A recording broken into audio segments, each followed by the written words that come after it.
On today's sit down, my very, very good friend, Willem Engelbrecht. He is the founder of Geared for Life, co-founder of Be That Guy, with your brother, Joe Engelbrecht, who is Joe Black in real life. We're gonna get into a lot of difficult and dark topics today.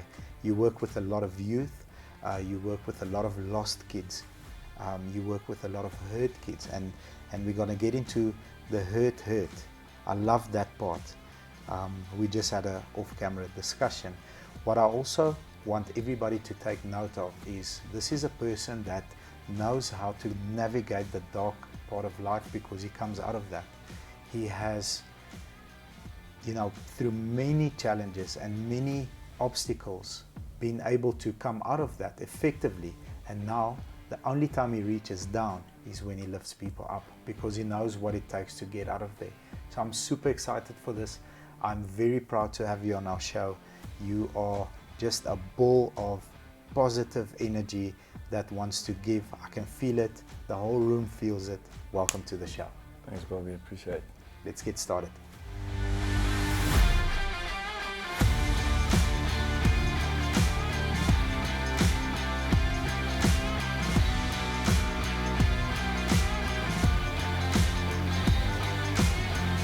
You are the founder of Geared for Life. You are the co-founder of Be That Guy, BTG. Co-founded the company, the brand, with your brother, Joe Engelbrecht. For those of you that don't know who that is, it's Joe Black. We've had him on the show before. He barely touched onto your story, and it stuck with me. So that's why we pursued you, and finally you agreed. I know you're a busy person. Thank you very much for coming over. No, thanks for having me, Bobby. I appreciate it. By the way, recently engaged, sorry ladies, recently engaged, taken, and now you've got your life. Yeah, no. Now you've got your life in the right direction. Definitely. But the reason why we do these is to tell the behind the scenes story of a person, how they got started in what they do, what they actually do, the day-to-day runnings of because yours is a different dynamic whatsoever to mine, and just to see where the similarities touch, and just to share with everybody the good work that you guys do. We really believe that you do great work, and I want to expose it. But before we get to that, my favorite question. You are 17. If you close your eyes, the 17-year-old version of you walks in here, sits down next to you. Like, what are your priorities? What are your thoughts? What are your aspirations? Who are you at 17? Sure. Okay, Bobby, first of all, if I would walk in here, I'd love to take myself on a camp, one of my Geared for Life camps. So do you need it at 17? Yeah, for sure. And the camps are designed around that boy. At 17, no identity, I'd say. Identity built around cousins, brothers, people you look up to, but mostly for all the wrong reasons. At 17, not even knowing what I'm going to do after school. No major aspirations, except I think I wanted to finish school, somehow make a lot of money, have a big house, jacuzzi, stocked bar, and entertain a lot of people at my place with parties. And that's such a misconception of what life really is about. And I had a big reality check in the next 4-5 years after that. So no, life's a joke. Just want to get as much laugh and pleasure out of life. And that's that. Completely lost at 17, I'd say. Yeah, I think that message or that aspiration is shared, I think globally. When you're 17, unless you come from a really strong foundation where the parents really push you, which by the way I believe also has a negative effect on you as well, because you don't get to experience that stout stage in your life. But also on the flip side, unless somebody pulls you out of that, you get stuck in there, and you wake up one morning and you're 45 and you're still in the same mindset of 17. So if you can walk us through your process, how does that young man that wants to finish school, make a lot of money, but there's no strategy. I know I want the money, but you know, there's no strategy. Yeah. I want to have a big house, jacuzzi, and entertain lots of people at my house. How does that person become in a state of mind that, because you're all about giving back? I can feel it. You came in here and you want to add value through shared experience. This is the road. My dad always says, boy, where you going, I've been there already. I've already come back. You're not going to a nice place. And when I was 17, I'd say, Toppie, you lived in another century. Like, what do you know about the challenges we have now? But in fact, every time he did now. Because as much as technology evolves and things change, the fundamentals stay the same. So how do you go from that mentality to, wow, I was 4 years in a row just getting as much pleasure as I can, to going, how do I help people and guide them and not take them down a road where they shouldn't go? How does that process happen for you? Is it a calling? What would you say is the process? Yeah, probably this could become a 6-hour interview if I have to give you all the details, but just an overview. Yeah, but what I say what happened is, our parents obviously has to lay the foundation in life. We know broken houses are the main issue that we are facing in our society today. Absent fathers, mothers, and so forth, and those who are there have to work and can't put in the time and effort that's really required to build a solid foundation in a kid's life.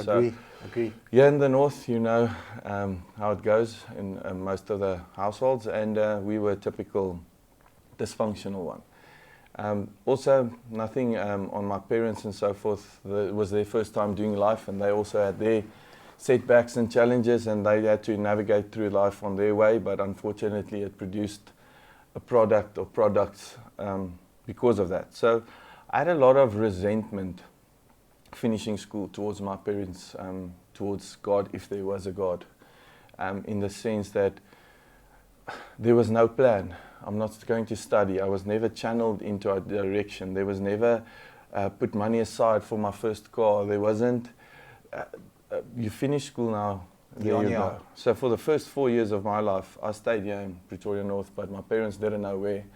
They knew it was Pretoria North, but they couldn't knock on my door. So that was a time where I basically had written off everyone except my brother Joe and older brother at that stage. And I just had this complete resentment, and just living, being life of the party, that's where I got my only validation, is going out to parties, fighting, drinking, doing drugs, whatever. That was what I was known for at that stage. And you know, the path, that path leads to destruction. There is no other way around it. But I was very, how could I say, hardkoppig about it. Stubborn. And then at a stage I was working, all ended up in a factory here in Roslyn, working day shift, night shift, in overall safety boots and gloves. Not where I saw myself heading. It's not the road to the mansion. Yeah, with the jacuzzi. Yeah. Not close in sight. But so I want to touch on that, because it's a very good realization. Because now you aspire to be someone. This is where you find yourself, and now you have a choice. Yeah. So while working in this factory, day shift, night shift, looking at this bending press that I'm working on, I remember at night, friends would call me and say, "Where are you? We're partying." I'd say, "I'm working." And I didn't want to tell them what I'm doing. I was bending steel, dirty job. And then if they asked me, I'd say, "Ek buig eisters vir 'n lewe, kan jy nie sien nie." I made a joke of it. But at a stage, my brother Joe, he and my mother together bought me a car for my 21st. So I had a motorbike from 16, rode it till 21, and they together decided for a 21st gift they would buy me a City Golf. Joe was working at McCarthy Volkswagen, so he could organize a deal there, and they'd pay my first year's installments. Beautiful. Okay, so nice way to set a young man up. Yeah, I thought finally. And first year they did, and then I paid it for a year, and still working at the factory. I wasn't a permanent worker, so I couldn't finance anything on my own. And then Joe phones me the one night. He says, Boet, einde van die maand, jy hoef jou kar te betaal nie. I thought they're throwing in another installment, jackpot. And I said, well, why? He said, no, because they're coming to fetch it. So at that stage, he was also still lost into drugs and so forth, and making plans. He obviously snorted my payments up his nose, and from there it was a big downward spiral for us. And Joe got depressed, and he reached out to someone in that state, and it was on the 1st of May that year. And I remember I went to go and pay my last installment, even if they're gonna repo the cars. Yes. And when I got to where he was, he still said, "Hey, Boet, moenie bier bestel nie." And I was like, "Hoekom? Ek sal 'n bier drink as I had a restaurant, I had a pub we normally used to go to, and karaoke, and he was singing there." Ek sê, "Ek sal 'n bier bestel as ek 'n bier wil." As jy nie kom 'n ou met my praat oor die Here. Okay. So there was a guy going to have a conversation with him, and I said, I'm taking the last payment, so people can't say Joe and Willem lost their cars. No, Joe lost our So cars. you're going to put that on So I'm going to the- put that last payment in. But the guy had a chat with Joe about what it was serving God, and it didn't mean you have to lock yourself in a room and just read Bible all the time. You can still live and so forth. But at first I got angry at this guy because I still had a lot of resentment, and I said, luister, jy het baie geld. Jy vat jou vrou en kinders en julle gaan ry quad bikes op naweke en julle doen jou ding soos jy nou vir ons verduidelik. Maar ek en Joe, ons vat ons geld en ons kom kuierie. Ons gaan nou Wagons toe. En ons het almal ons harte vir die Here op skool op 'n stadium gegee en vir 'n week beter gevoel. And after that was all back to normal. So I left, and it bothered me, and I turned around, I went back to You went back? Yeah, to go and sit and listen what he wants So to tell Joe. what did he say when you said that to him? I think he didn't pay too much attention to me because he wasn't there for me, he was there for Joe. Focused on So your he brother. gave a few answers, but I'm actually interrupting this whole conversation. Joe reached out, Joe was open to have this conversation, and I was the one coming in from the side because my life was so out of line at that stage, and I knew if this guy was talking the truth, I had to fix a lot of stuff. He put you in the corner, and he exposed the stuff where it made you uncomfortable. Yeah. Very good place to be. Okay, so that weekend Joe went on a camp, a men's retreat with this guy. I still had a party in Hatfield. That night, it's a long story. Girlfriend got a bit drunk, got sick. I had to carry her back to the car. A lot of things happened there, and that night I decided I'm not drinking for the first time in years. And I think maybe what was happening with Joe and what was going on had an effect on me. So that night I just decided I wasn't drinking. The process had started. Yeah. And then something happened. She's throwing up, people still calling her to come and drink a shooter. I said, how can you call someone that's sick In this state? in this state? Is this my life? Is this what I'm keeping myself busy with each weekend? And I picked her up, took her to the car, and I said, I'm never drinking in my life again. Not having a conversion, nothing to do with Christ, nothing like that, just I'm done. That Monday, Joe arrives at the factory, and he's like, Boet, die Here leef. I'm like, no way, this guy can't talk like this, it's blasphemy. And he says, no, I was on this camp, and this one guy stood in front of me, and he went like this, and I asked him not to talk to me or pray or anything weird, but this guy asked me, when are you going to make music again? He said, I can't, I pawned my guitar. And he said, who's going to go with this young man to go and fetch his guitar? And he said, they left to cash converters, got there, the guitar was sold. But this guy went, and Joe opens his car door and takes out this Ibanez guitar. He said, and he bought me this 4,500 rands Ibanez. And Wow. there's a small sticker on it that says, sponsored by Jesus. And Joe tells me everything that happens. Hey, Boet, ek drink nie meer nie, ek rook nie, I'm not doing drugs, I'm done. I'm clean. And I'm like, no way. And he drives off. And the only thing I remember is sending him a text message, say, Boet, ek soek wat jy het. Beautiful. Wow. And from there, it's a long story with a lot of detail. I went on a search and said, if God's real, I have to find him because no one else is going to save us. Everyone's actually given up on us. We are washouts. And to recover from here, it's going to need a miracle. And Yes. it was a miracle. From there, the next Sunday, we all went to church. Joe took us. From there, we just started this journey of finding our purpose in life. And because we know how it feels to be on the other end and needing help, and if we knew we had potential, we always knew what we could have achieved. And if someone would just have like me, I knew I could have played better rugby, whatever. If someone just took me on Saturday and said, Willem, you're scrum skakel, you can't dive past to the left every time.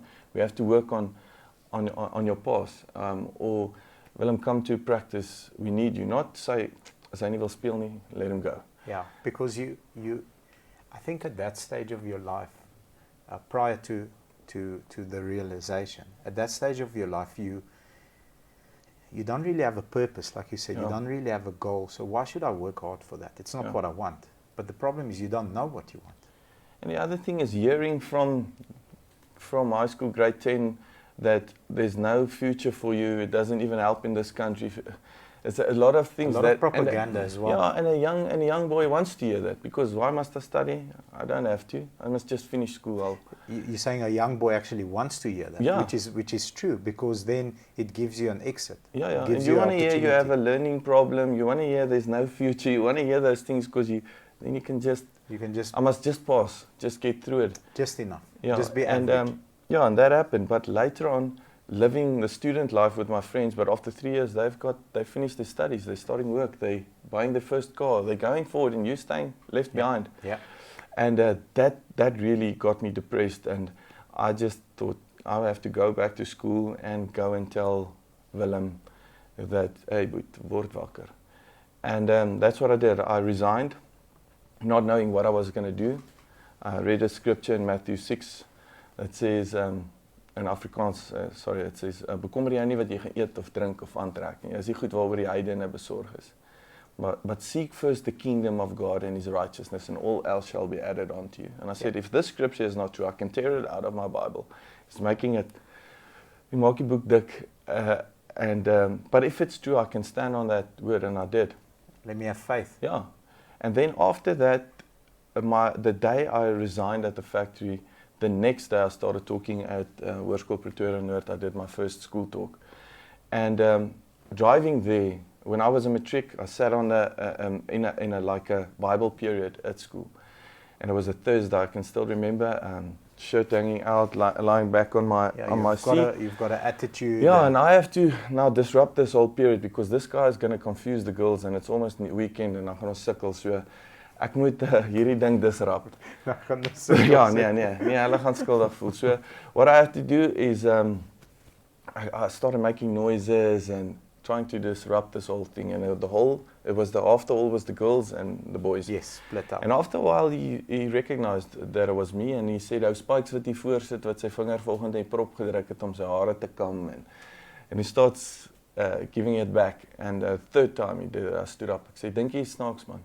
Ek sê, al wat jy kan doen is my uithaal. Ek sit hier en ek probeer vir jou luister, maar all you can do is Just make take fun me of out. me. Call But me out. I was looking for it, but I couldn't take my self-build wasn't strong enough for that. And I stood up and I said, do you think the girls think you're funny? And I can't, if I think back today, someone should do that to me.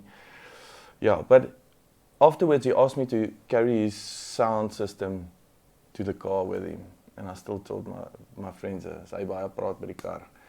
I'm going to give you a big hug. Got there and he says, hey, sorry, I didn't mean to offend you, this and that. And I said, it's okay. My friend still waited for me. He said, yes, you mal, can't talk to a guy from church like that.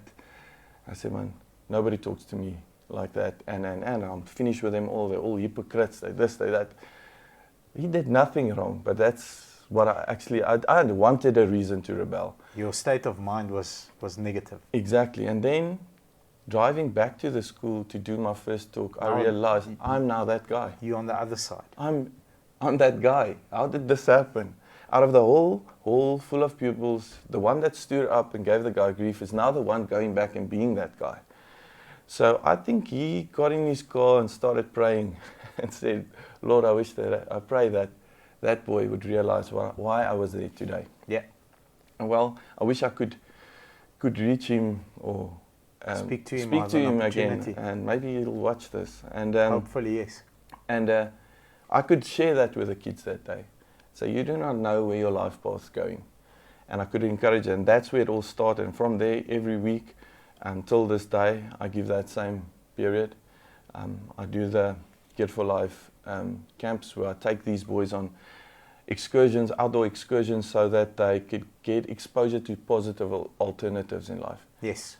Because if you do not have a father that teaches you how to fish or how to do things, get you into positive stuff like mountain biking, hiking, Yes. nature, enjoying. You're going to get into the negative stuff because it's easy. And it's at your doorstep. Yeah. And that started to become my mission, is to take young boys, not just tell them what not to do, show them what they can do. Absolutely. It's easy telling people, don't do this, don't do that. The Bible even says in a stage, it says, don't tell someone, go and be fed and go and be clothed. If you're not going to do anything about it. And I want to show them the alternative lifestyle. I try to live a healthy, active lifestyle, yes. and include God in everything I do. I do not have to feel that I've got a double life where God cannot be part of and the other party can.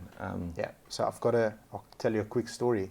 I've got a friend, his name is Quentin, and the other day we're having quite a formal meeting, and you know, afterwards we have a chat, and he says he was in a similar meeting yesterday, and the guy speaking lusters, and he uses God's name in vain, and he said, you know, Bob's, and he's a physical guy just like you, similar bringing up, and he's a, you know, I would definitely not want a problem with him, just of his physique, but he'll protect anybody till he dies. You know, he's the protector, as I feel you are as well, because you know what it feels like to be on the other side.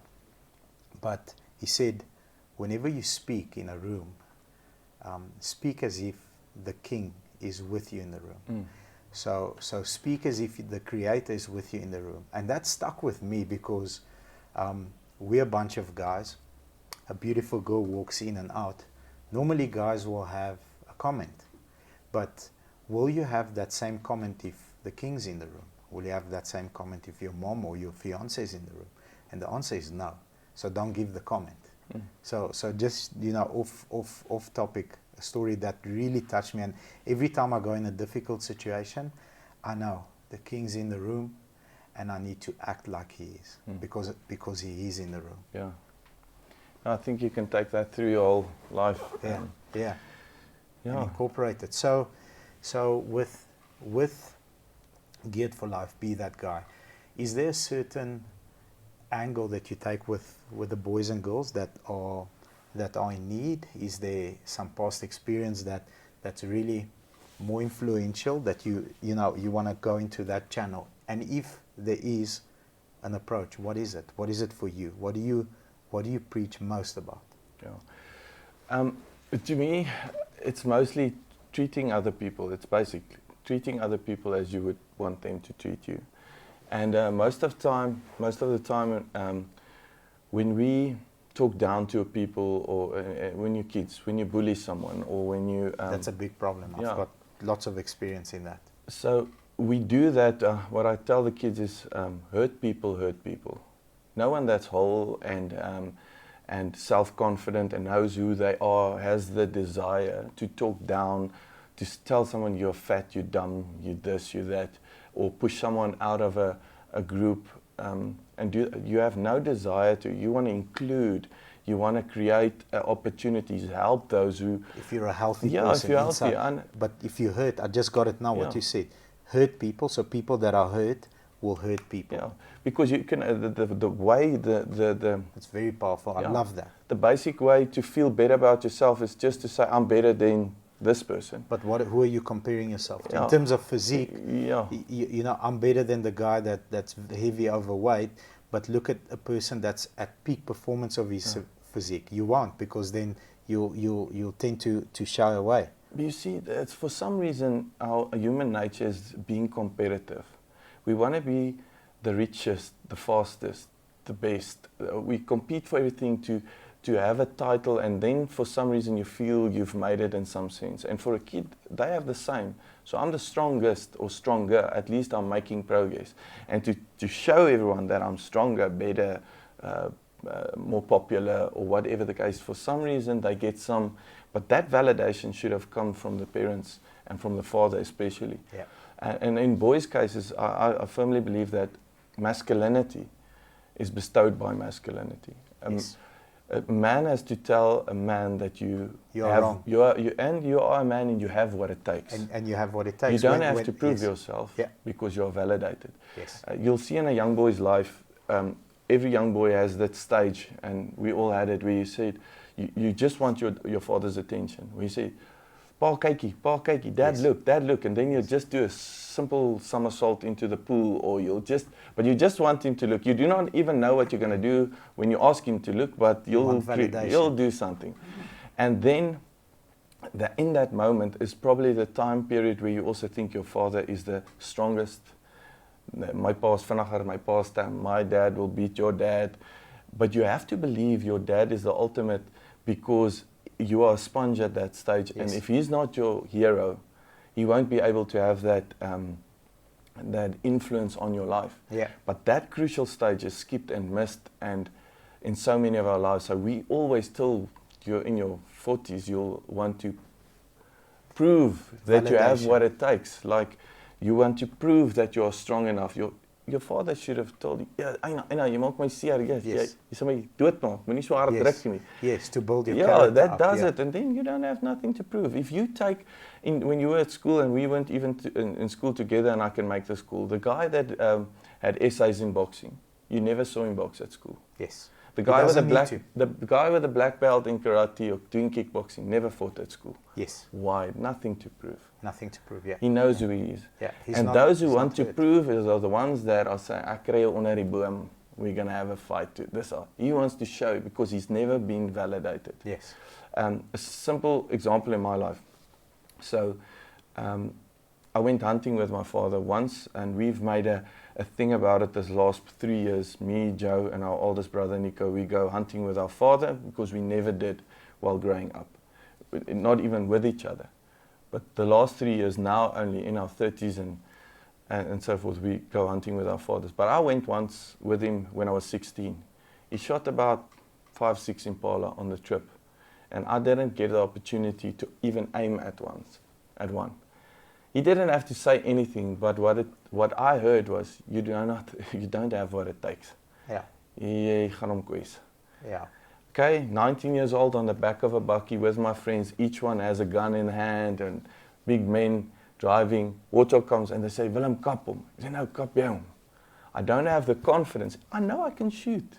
Yeah. I've shot 1,000 times. I know, but in that moment, my instinct isn't to aim and shoot. It's I don't want to fail in front of you guys.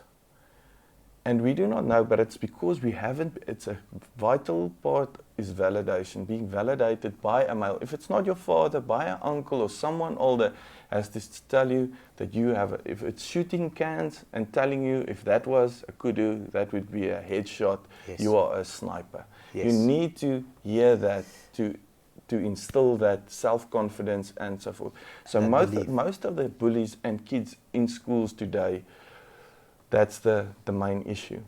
So just on that, I don't think it stops there. I see it every single day.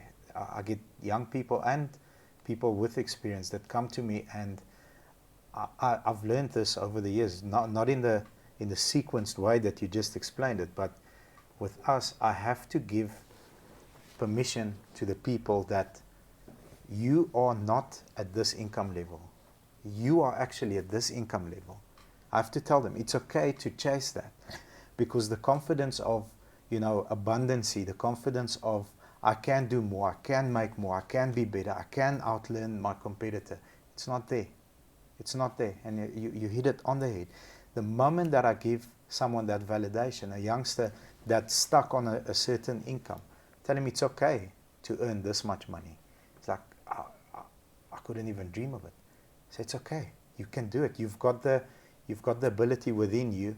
We just need to change 3 or 4 things here. Sort out your routine, sort out your schedule. Boom, the result comes. And just like you said, you have to give that young man okay, you can do it. You are good enough. You can fish. You can hunt. And I think it makes perfect sense, because if you didn't get that, then you rebel and you will validate it to yourself, which is ultimately not what you want. You want it from an alpha male figure by bullying, by being horrible to people. And the thing is, we put on masks for the areas that we feel we lack in, and because of that lack of self-confidence. Like, I love fishing, okay? So I'll ask friends to go fishing with me, and they'll say, nah, I go nie van visvang, I can't sit in the sun like that. I said, have you ever caught a fish? No. Then I say, then you have the perception that you don't like fishing. I think you don't like sitting in the sun all day, and that's not what I'm going to do. I still have to meet the guy that if I have a fish on the rod and give it to him and he starts reeling and fighting the fish, that will give it back and say, nah, it's boring, you reel it in. Yes. I say, what actually is going on here is you do not know how to cast. You do not know how to make a knot. You do not know which bait to put on to catch which fish. And you do not want to be exposed in front of me that knows what I'm doing. Yes. And that's not what I'm asking you. I'm asking you, do you want to come and fish with me? I'll teach you. Yes.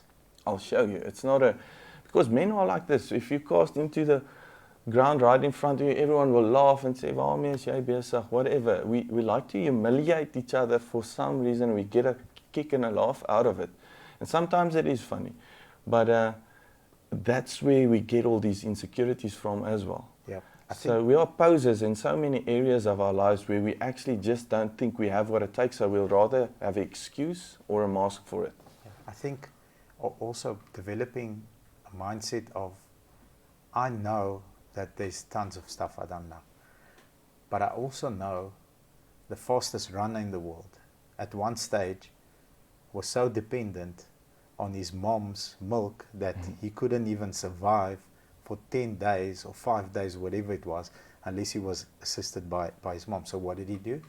He had the confidence to go and be terrible at something, learn a skill, get better.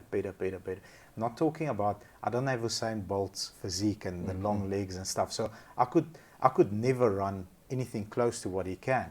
But if I run 100 meters today and I apply myself and I really train hard, in 6 months I'll run a faster time. I know that. That's a fact. Same in every area of your life. But people are, like you said, afraid to look bad in front of their friends and acknowledge that, rather than I'm not good at this, say I'm not good at this yet. However, you are a professional. I'm going to hang around you. I'm going to watch what you do. I'm going to ask a few questions if you're willing. If you're not, maybe there's someone else that's willing to help me. And that constant mentality of trying to learn and improve, I think is very important to develop in school, which is not developed currently. You see, we have this life timeline that we believe that at certain stages of life you have to have achieved certain things, and if we have skipped stages, men are too afraid to go back and say, listen, a valid point. Help me. And then we just pass on. And if men could just come to the stage and say, listen, some areas I need help, some areas I can ask, and that's what I do with my camps with the boys. Now let's go back to fishing. So when I have 10 boys on a camp, I'll say, listen, I don't care if you've got Protea colors in fishing. According to me, no one has fished. And what we're going to do today is I'm going to teach you. Take your rod, put it together, put on the reel, open up the bail, take the line through, close it again, we're going to make a knot. And I teach them step by step, as if they've never, all of them. So I put them on an equal playing field. Yes, that's beautiful. And then after that, I ask, who has fished? And you'll say, yeah, okay, you're going to help him, you're going to help him, you're going to help him. And all of the time, when that rod runs with a fish on it, you can see that boy into it and say, okay, now what you must do, pick it up, real slowly, fight it. And instead of making fun of him now, he's the coach and he feels what it feels like to give back. Beautiful. And to help, and that there's so much more in giving and helping than in receiving and breaking down or insulting and laughing. Yeah. And you have to experience that. And so that is the approach that I use. But I am so open to dads that do not know how to fish but can't, or any skill for that matter, carry it over to their sons to come and ask for help. Or let's have a fun day where we go fishing and even teach my son. Or or whatever. So Yeah. there's opportunities to the stages that you missed to, hey, let's instill that into your child, and he will be a pro at it one day, and Of he will course. be able, because there needs to be positive alternatives, and as I said, so many men don't have those. So I want to get into a discussion that we briefly had off camera, and I think there's a shared message between the both of us, and it went into the realm of bullying.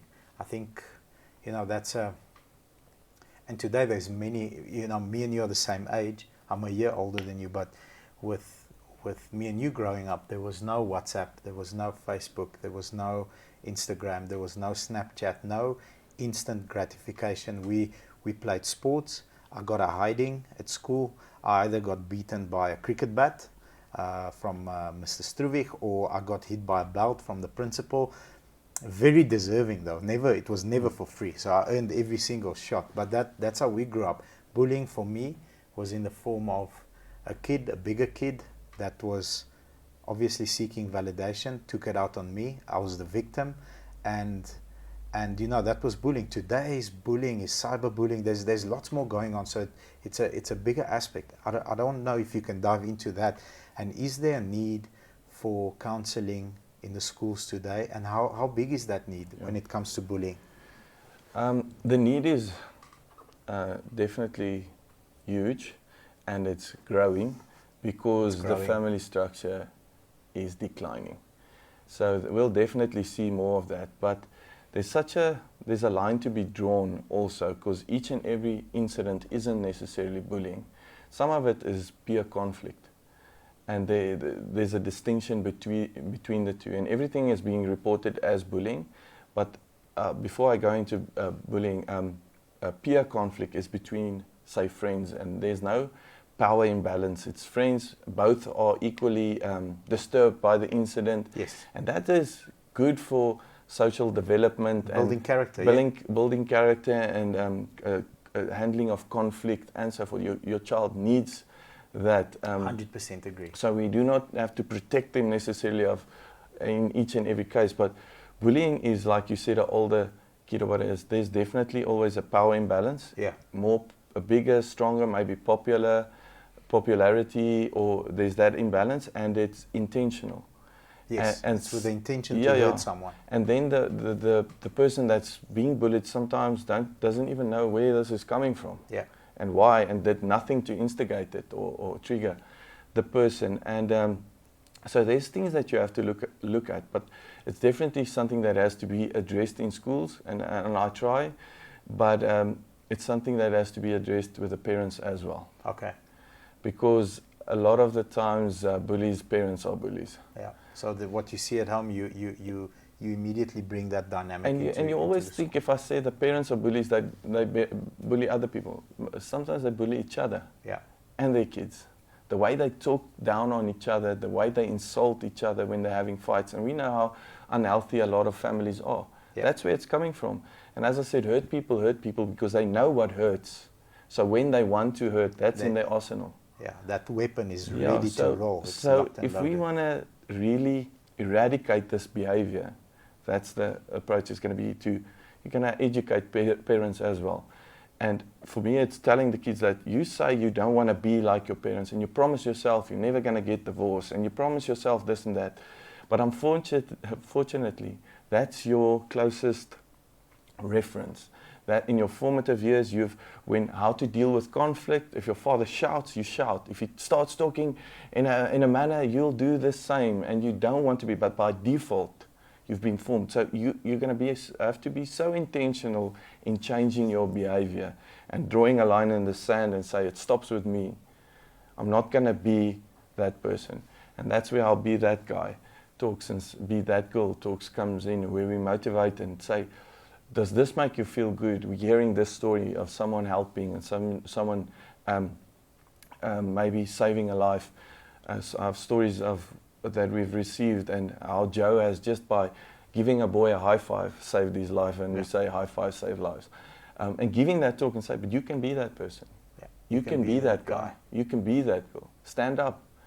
You do not, your circumstances, your life, how you've been brought up you can live a life of significance. You can make a difference. You can be remembered for good things one day. And yeah, so definitely a big problem in schools. Gonna grow, but if we work together and we are proactive in the case, I think we can make a dent in it. I think what you said, the distinction between conflict and bullying is the fact that when it's conflict, it's equal power. Equal power meaning equal social status, equal opportunity, equal size. If it's a physical, altercation, that's different to bullying, where the power is just one party has got all the leverage and they're doing it knowingly, Always down, intentional, never up. down, never up. And I think I've struggled with bullying growing up. Came to the country, had not a word of English or Afrikaans, so it was an awkward time in my life. And now that you say it, later on in life, I had a fear of difficult conversations with people, because number one, I didn't ever want to bully anyone because I know what it feels like to be bullied. And number two, I didn't know what it was like to have the leverage on my side and not misuse the leverage. So it took me a long time, read a couple of good books to actually sit down and have a tough conversation with you, where even if I have to fire you, in the past it was horrible. Now we can have a conversation and we say, I've set these expectations, they were missed. Then we set new ones, they were missed. Then we set new ones. So it's a process where if you're in that office with me and it's the third time we're sitting down, you know exactly why you're there. It's not a surprise to you. You understand that it's all on you. You had all the control. You had everything in your power to change that outcome. You didn't. Therefore, it is the right decision. It's not the place for you. So very, very nice point that you made. And thinking about it, the moment you go down, you're a bully. That's why I always say to my team, you always compete up. We've got A, B, and C players. C players are young guys just starting out. They're getting trained. They're getting excited. They're learning new skills and talents.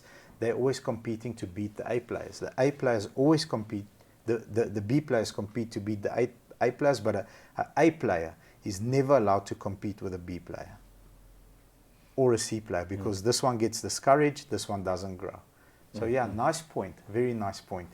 I think the biggest failure in your career, if you were to say up to so far, what you've been doing, what could you have seen that perhaps you couldn't step on the landmine and you missed something, or you could have incorporated something? What is the biggest failure that you've seen? If we can call it a career. It is a career. Yeah, it's a calling. Yeah. Let me call it a calling. Yeah. Because it's who you are. I can feel it. So what happened for me is, as I told the story and how me and Joe got on our journey, within the first year or two, I was so self-righteous, in the sense of I thought, I had friends that were still stuck in, say, alcohol, drugs, whatever, and I'd tell them, listen, I drank more than you, I did more than you, and if I can, you can. So don't come with stories that you can't. So I was so self-righteous in the sense of I thought that I got rid of I put them down. When then in actual fact, God took them away. Yes. And it was not in my own power. And that's where I had to come to a big realization, because I hurt a lot of people in the process, making people feel that they don't have what it takes, and and that I'm so great and such a good person at this stage, and I don't have sin in my life, and this and that. And God It's a form of bullying. Yeah, exactly, again. And then God had to knock me off that self-righteous pedestal, and the tests those people were busy writing, I had to write a lot of them again. Okay. And that humbled me. Good. And that got me at a place where I had grace and mercy for people, and that I'm able to not even look at what they are caught up in, but actually be able to see the person on the inside, because I have that grace for myself, and that's why I can have it for others. So for me, it's just to realize on a journey where we want to help people, that the help that you have received is all by grace. Yeah. And who I am today, and being able to sit and talk to you today, and going to schools and whatever, it's not anything that I did. And I believe absolutely that this is the work of God, and that's why I'm always, I'm not ashamed of saying that, because there was no other way. In myself, I didn't have the self-discipline, I didn't have the capacity to make great choices, and that got me where I am. Yeah, it's grace. It's all grace, but the biggest landmine I stepped in was to think that it was me. So I think what you're doing now, rather than forcing people to change, is showing them that there's a door. There is a door. I've been in this room. There's a door. If you choose to open the door, it leads to another. It leads to another room. You have a new set of challenges there, but these ones won't be. So showing them that there's a door, rather than forcing them through the door, because then they'll go back. No, the handle of the door is on the inside. Okay, there we go. They have to open it. They have to open it. God says, I stand at the door and I knock, but you have to open. Beautiful, beautiful. What's your biggest passion and hobby? Is it fishing? Because you've spoken about fishing a lot. I try to live a balanced life and not let any one of my hobbies or passions overtake. So I like fitness. I've been in the gym since I was 17 years old. I love it. It's part of my life. I'd say mountain biking, fishing, bow hunting. Hiking. Okay. I've got a few kayaking. I've got a few adventure. That's my thing. To be outside in nature, away from the hustle and bustle. Good. It's quiet and I can just enjoy nature in its purest form. I'm happy. Your best advice you ever received, and best advice you could give people on this video? Sure. Yeah, my father once gave me this, and it's a simple thing he said. But he said in Afrikaans, as jy mense nie kan verdra nie, vermy hulle. Okay, good. So you don't have to fight, you don't have to, your side of the story. Ignore them. Ignore them. And people have been hurt by people, and the Bible says we must forgive. And when you forgive them, vermy hulle net, laat hulle nie dieselfde ding weer in jou kan doen. Yes. But still forgive. Yes, good. Yeah. Good, beautiful. So if you were to spend a day with anyone, just a full day, who and why? I'd say Elon Musk. Elon Musk, why? Yeah, he's just so intriguing with what he's busy with.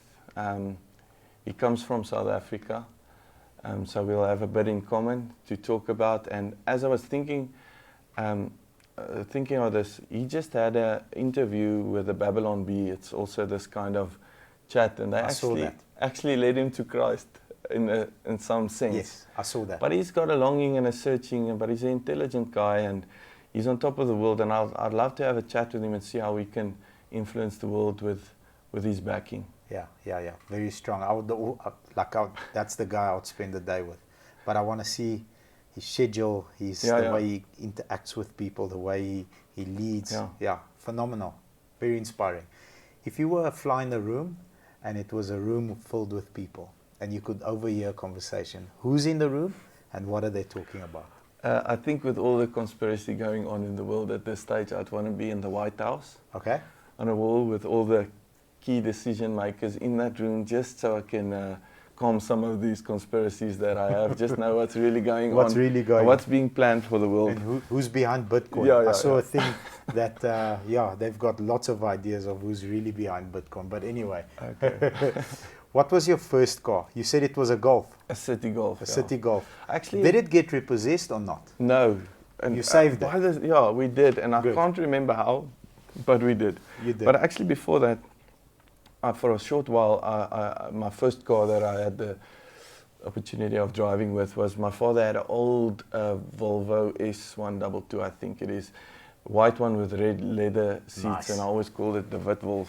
Witwolf. So yeah, I was here in Strate with that. That was the first car I'd say I drove around with, and City Golf, drove it for a lot of years. What's your favorite dream car? If money was no object, and you could just cruise, and that was what is the one car where you sit? Wow. This is gonna be weird. I don't have a fantasy for some sports car or this or that, but I've always wanted a Suzuki Jimny, and I'm driving it at this moment. Okay, great. And but the thing is, it just doesn't have enough space. But it is perfect for what I want to do. It's 4x4 capability, the look, Beautiful. everything. But probably a kitted out Gelanderwagen or something like that, Nice. so I can the overland. adventure guy. Yeah. Okay, great. Your favorite book? Okay, so there's one book, and it's my all-time favorite. It's Wild at Heart. Wild at Heart. By John Eldridge. And for any dad, man out there that just wants to go on a masculine journey of discovering himself and why we are put together in the way that we are, Wild at Heart. Beautiful. Awesome. We're going to put a link to is the Audible version? Oh, definitely. Yeah. Okay. We love Audible version, so we'll put a link to that, and our team will get that sorted for anybody that wants to take that trip with us. Then lastly, whether I'm a parent or I'm actually in that stage of my life, I need guidance, I need validation, I need your help, either for myself or for my child or someone that I know. I need an intervention. Where can people get a hold of you, and how do they get involved? How do they get someone involved? What's the best way? Yeah, Bobby, I'd say to message us at info@bethatguy.co.za. Yes, Bobby, the need is so huge out there, and I know the emails will be flooded with emails if people actually watch this show. But in the same sense, I want to ask the people that are in a space where they can contribute or even help physically. If it's not, it doesn't always have to be financially. But in this journey we're on of helping a lot of people in need, children, boys without fathers, girls that need guidance, whatever. Unfortunately, we do not have all the resources we need, and then sometimes we disappoint people because we can't help, and we want to, and our hands feel chopped off. So if someone out there is maybe watching and can help us grow our organization into something that in the future, even long after we're not here anymore, beautiful, can leave a legacy and help, please make contact info@bethatguy.co.za. Beautiful. Thank you very much. It's a beautiful Bobby, story. thank you for having me. And yeah, it's our first real serious sit down, and I'm glad that we had it with you. I'm very fortunate to be a part of the movement. I'm sold all the way to what you do. You come from a place of it's your truth. It's not an act. I can see that it's your truth. You really, you have moral authority on being the person you shouldn't be. So and you're not punting that because you got the hiding. You already learned that it's through grace that you are allowed to continue this journey and just show people that there is a door. So I'm fascinated by your story. I love what you do. Keep it up, and thank you very much. Thanks, it was Bobby. awesome having you. Appreciate it, man.